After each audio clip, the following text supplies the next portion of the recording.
Welcome back to Mindful Moments. Today, we're combining two of life's joys, mindfulness and food. Don't worry, this episode's calorie-free, unless you're snacking along, which I highly recommend. Pick something small to eat, a piece of fruit, a chip, a cookie. Got it? Okay? First step, look at it. Really, stare at it like it's the most fascinating thing. Notice its texture, color, maybe even imperfections. Now smell it. Yes, hold it up to your nose and take it in. You may feel ridiculous, and that's cool. Next, take a tiny bite. Pay attention to the taste that hits your tongue first. What's the texture like? Chew slowly, savoring it.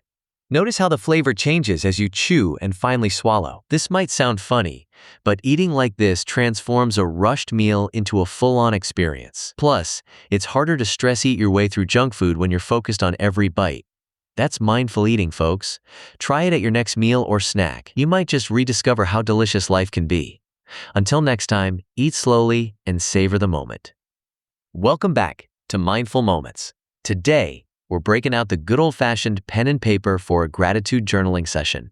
But hey, you can also type, "I'm not here to judge your handwriting." Start by grabbing your journal or opening a blank document on your phone. Think of 3 things you're grateful for. Be specific. Instead of, "I'm grateful for my job," try, "I'm grateful for that funny email my coworker sent this morning."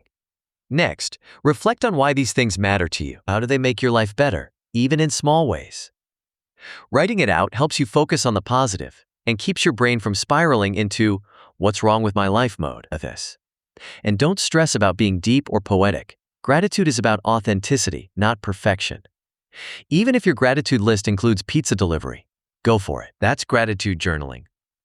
Whether you write a lot or a little, the important thing is to notice the good stuff. Until next time, remember, gratitude turns what we have into enough.